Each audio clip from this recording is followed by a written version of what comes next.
Bonjour à tous, alors voilà, cette semaine je vous présente le Ostara Tarot. Donc c'est un jeu que j'ai reçu il y a un peu plus d'une semaine, que j'attendais impatiemment de recevoir, qui a mis le temps d'ailleurs à arriver. Donc c'est un jeu qui a été d'abord auto-publié et ensuite il est sorti en mass market. Il est disponible, moi je l'ai pris sur Amazon maintenant. C'est un jeu qui a été réalisé par 4 illustratrices, donc on les retrouve toutes les 4 présentées ici. Donc on a Molly Applejohn, dont on voit le type d'illustration ici, Eden Cook, Krista Gibbard et Julia Iredale. Et c'est en fait c'est drôle parce que c'est un jeu que je connaissais, que j'avais déjà aperçu, mais du coup en auto-édition c'était pas dans mes priorités. Et puis je me disais surtout un jeu fait par plusieurs personnes, bon j'étais pas sûre parce que j'avais vu des jeux créés à plusieurs mains et justement 1 ou 2 jours avant de commander celui-ci, je disais à une amie que pour moi c'était pas possible de travailler avec un jeu, travailler avec autant de personnes. Au-delà de 2, pour moi ça me paraissait inconcevable, du fait des énergies qui je trouve sont parfois perturbées. Voilà, ça, moi je me retrouvais pas avec, je me disais il y a quelque chose qui va me gêner. Et puis bah comme il y a que les imbéciles qui ne changent pas d'avis, j'ai regardé ce jeu à nouveau et je suis tombée totalement amoureuse des illustrations, de l'univers qui s'en dégage, des couleurs. Enfin voilà, c'était juste magnifique. Du coup j'ai craqué. Et je me suis pris quand même ce jeu malgré le fait que ce soit fait à 4 mains. Enfin, à 4 paires de mains, pardon. Donc voilà, donc on reçoit ce petit coffret magnifique. Donc tout mat avec juste le lettrage en brillant. Joli coffret, très joli coffret. Voilà. Donc vous pouvez voir la maison d'édition, Red Feather. Et donc là une petite présentation, voilà. Donc Ostara, c'est en fait une fête païenne, c'est l'équinoxe de printemps. Si elles ont choisi, ça c'est ce qu'elles expliquent dans l'introduction du livret. Elles ont choisi ce nom parce que ça signifie en fait tout ce qui est la renaissance, le renouveau. C'est aussi la période où la lumière revient, voilà. Donc c'est vraiment la mise en lumière. Donc je trouve ça assez intéressant comme idée. Donc là on ouvre ce magnifique coffret, comme vous voyez, donc maintenu par des petits rubans. Là on a une représentation de chacune des illustratrices avec une introduction. Nous trouvons le livre qui accompagne le jeu, lui aussi très joli, mat et brillant, là encore. Voilà. Donc le livre est très très succinct, tout en papier glacé et en couleur. Ça par contre c'est vraiment grand luxe. Donc on voit le contenu, donc il y a la préface, les arcanes majeurs, les arcanes mineurs, avec les différentes suites, et les présentations des artistes. On n'a pas de proposition de tirage.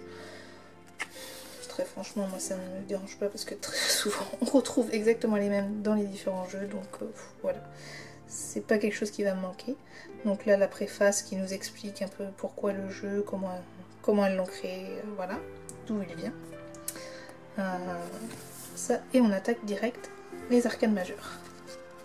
Donc qui se présente sous cette forme avec une double page par arcane majeur qui nous présente la représentation de la carte en couleur. Et donc le nom, les mots-clés, une présentation de l'illustration, une description de l'illustration, une signification et la signification de la carte renversée aussi. Et aussi le nom de la personne qui a illustré la carte en question. Donc ça c'est vraiment très intéressant. Du coup je trouve que le livret est parfaitement adapté pour des débutants parce qu'il y a vraiment tous les éléments. Mots-clés, signification et description. Et la carte renversée, je trouve ça juste idéal. Après par contre c'est pas toujours les significations traditionnelles ni les représentations encore moins traditionnelles. Donc c'est un jeu de tradition Rider-Waite. Donc là nous avons tous les arcanes. Voilà, et on passe aux mineurs. Donc les mineurs, là on n'a plus qu'une page, mais qui est largement suffisante elle aussi, donc avec une représentation en couleur de la carte toujours, le nom de la carte, les mots-clés, la description, la signification, et la signification renversée là aussi. Donc tout à fait ce qu'il faut, rien de plus, rien de moins. Je trouve que c'est...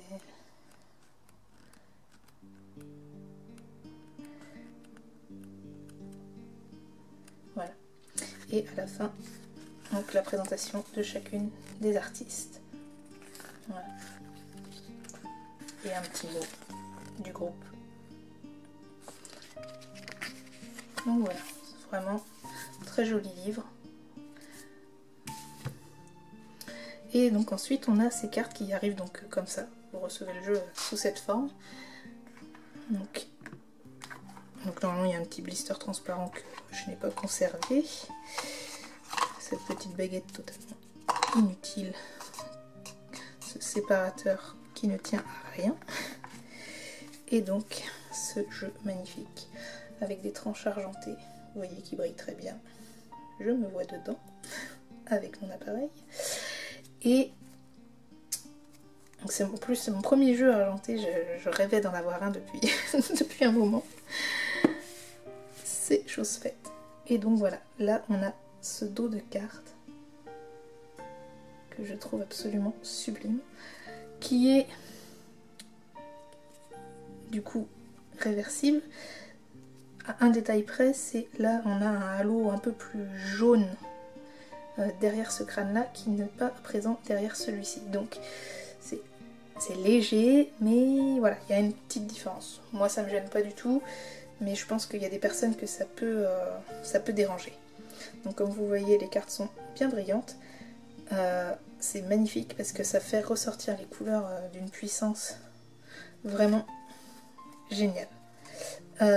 Par contre, au niveau de la qualité aussi, l'épaisseur des cartes est tout à fait agréable, parfaite je trouve, comme la plupart des cartes qui ont des bords argentés ou dorés d'ailleurs, hein, c'est souvent le grammage est beaucoup plus important et cet aspect argenté et doré vient protéger encore plus les cartes.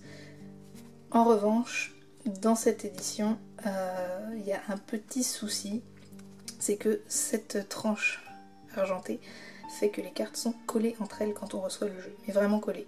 Donc il faut toutes les décoller une par une. Ça demande du temps et de la minutie pour pas les abîmer bien entendu. Moi j'ai eu aucun dégât, ça s'est fait assez facilement, mais bon, faut y aller en douceur. Et les cartes du coup glissent pas très bien au début, elles collent un peu entre elles, donc il va falloir un petit moment, les battre un moment avant qu'elles soient vraiment propice au bon glissage pour pouvoir les battre sans souci. Donc je vais vous présenter chaque carte une par une. Donc on commence par les arcanes majeures. Donc en fait comment elles se sont réparties les cartes, c'est les arcanes majeures, les quatre ont travaillé, les quatre illustratrices ont travaillé sur les arcanes majeures dans un ordre indéfini on va dire. Enfin, moi en tout cas j'ai pas étudié assez peut-être le jeu, mais j'ai pas vu de rythme particulier dans la répartition de leurs cartes, je pense que c'était selon leurs inspirations. En revanche les suites, chaque suite est illustrée par la même illustratrice. Donc on a un univers par suite en quelque sorte. C'est quelque chose que j'ai trouvé, une approche que j'ai trouvée très intéressante. Je vais vous montrer ça brièvement. Voilà. Donc on a les quatre suites qui se présentent comme ça. Et en fait chaque suite donc comporte des nombres et des personnages, des figures. Et chaque personnage et chaque carte numérotée a un animal qui lui est relié ou une famille d'animaux qui lui est reliée. Donc là par exemple les as sont tous liés aux souris comme on peut voir. Voilà. Donc on a ça sur chaque carte, pardon, un animal récurrent qui revient. Et toujours dans le même rythme. J'ai trouvé que c'était une approche vraiment très intéressante. Donc, j'y vais avec les majeurs pour commencer. Donc nous avons le fou. Comme vous pouvez voir, c'est pas une représentation traditionnelle, on a une sorte de sorcière. Donc lié au nom Ostara Tarot, le côté païen sorcière est là. C'est aussi un jeu quand même qui a un côté très féminin, encore une fois. C'est malheureusement très souvent le cas, je veux dire. Enfin malheureusement ou heureusement selon vos affinités. Mais oui, le masculin est toujours quand même très peu représenté dans les jeux. Donc voilà, donc nous avons le fou, le magicien, la grande prêtresse, qui est une femme mouche,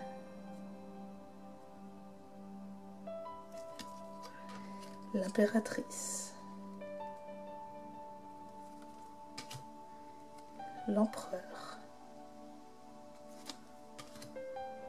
l'hiérophante, les amoureux,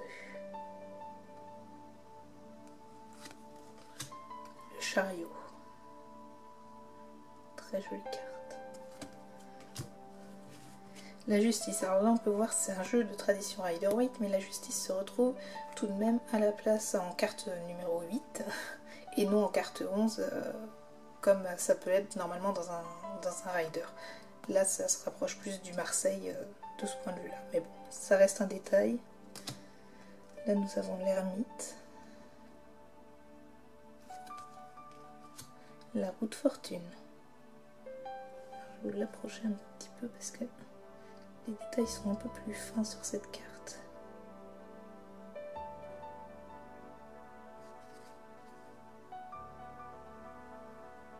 Si mon appareil veut bien faire la mise au point.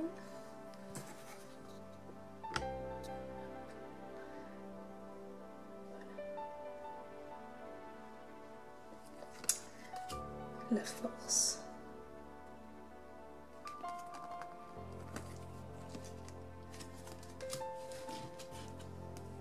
Donc là, nous avons le pendu.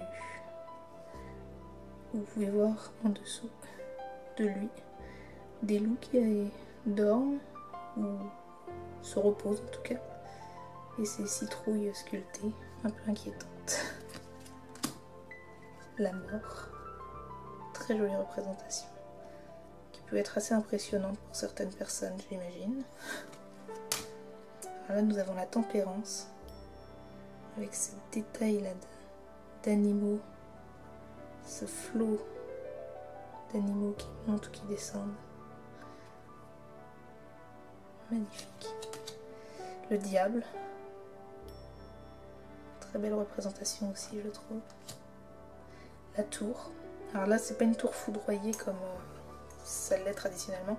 Là, c'est plus, on a comme une ville enflammée, incendiée et la tour qui s'embrase et qui s'écroule. L'étoile, avec cette femme qui plonge. La lune. Le soleil. Et cette guerrière guêpe ou insecte en tout cas. Le jugement. Et le monde. Avec les représentations de signes astrologiques qui appartiennent à chacun des 4 éléments. Voilà.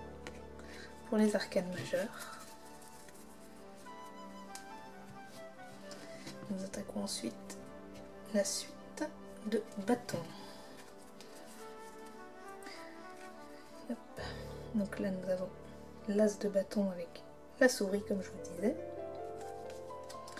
Le 2 de bâton. Donc les deux sont représentés par des oiseaux. Le 3 de bâton. Où nous retrouverons des grenouilles. Le 4 et les lapins. Cette petite famille lapin, j'adore. Avec des petits fanions et tout, c'est trop mignon. Le 5 qui représentera des serpents.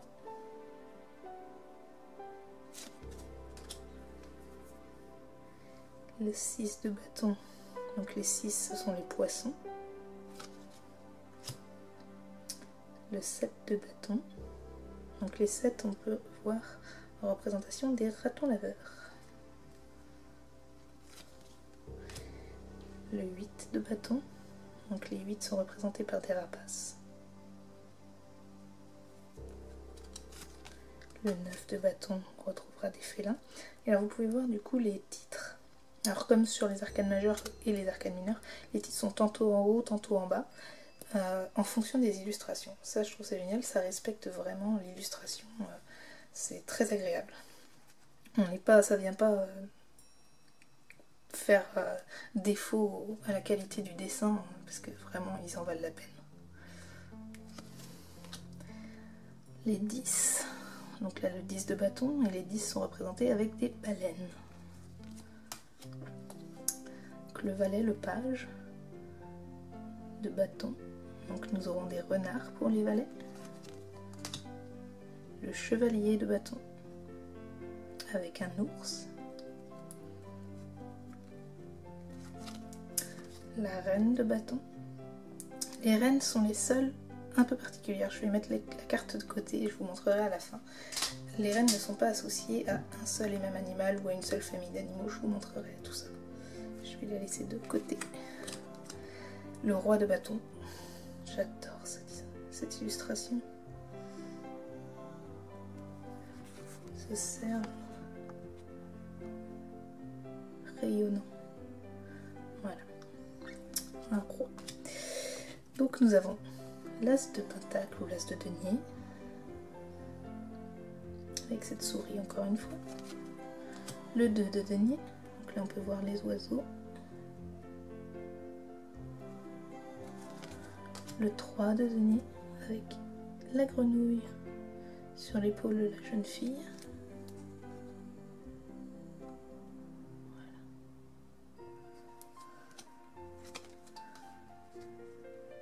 Oh, j'ai eu un petit mélange de cartes, pardon. Elles sont collées.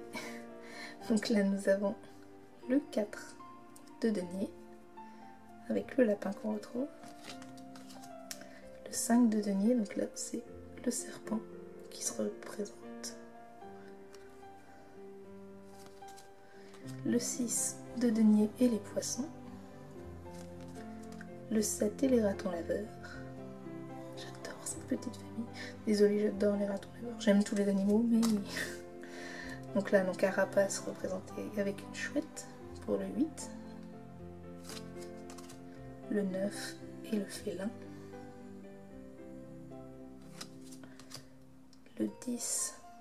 Donc là, ce sont les... Alors oui, j'ai dit les baleines tout à l'heure, mais c'est baleines et pieuvres, effectivement. Donc là, nous avons une pieuvre.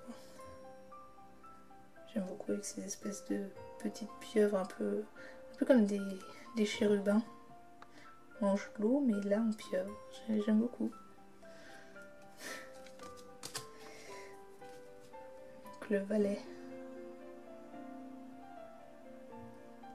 Et les renards. Le chevalier. La reine. Cette reine de denier, très belle. Là, je vous la mets encore à part.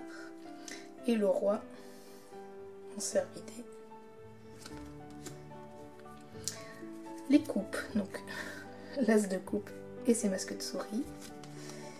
Le 2 de coupe et ce joli couple de tourterelles ou je ne sais quel autre oiseau.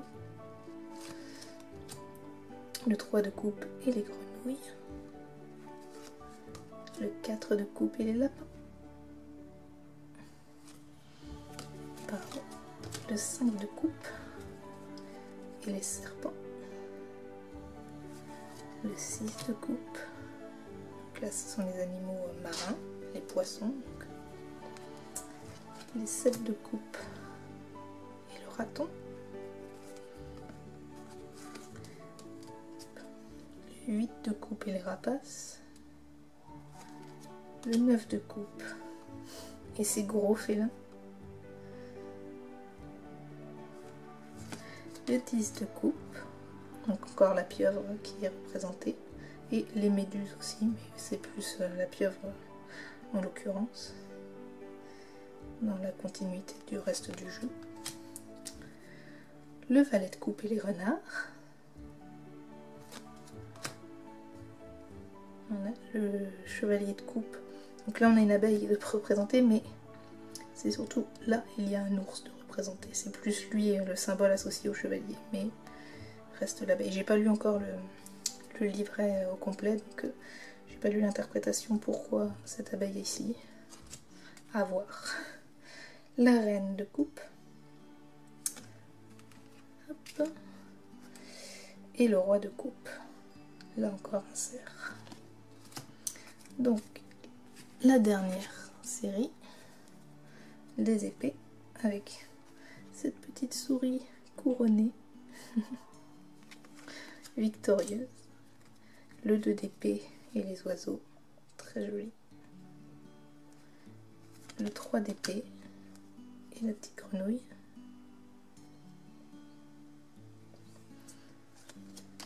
le 4 d'épée et le lapin,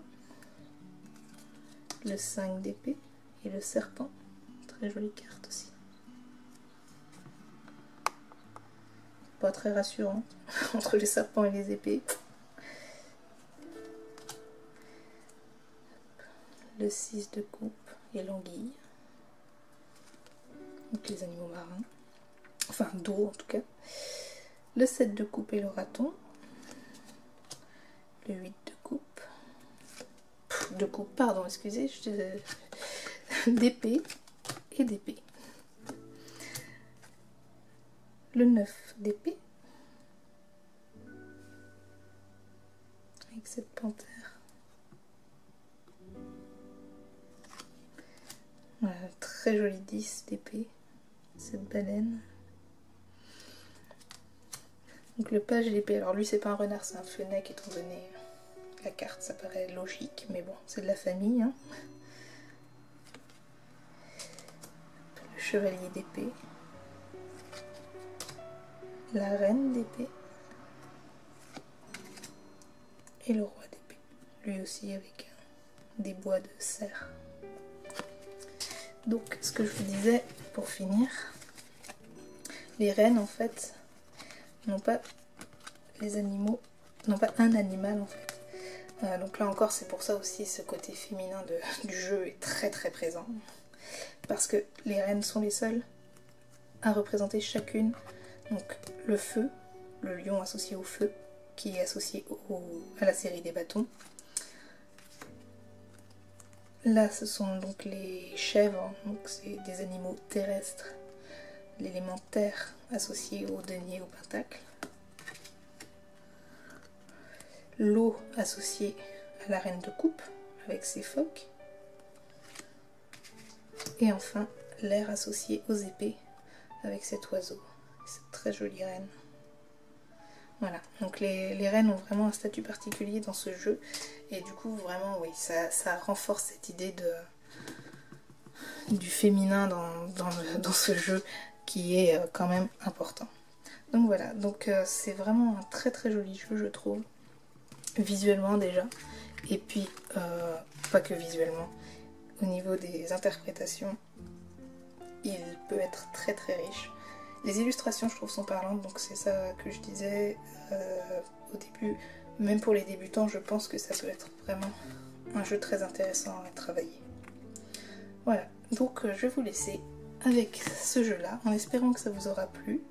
Et puis, je vous dis à bientôt pour une prochaine vidéo. Bye bye!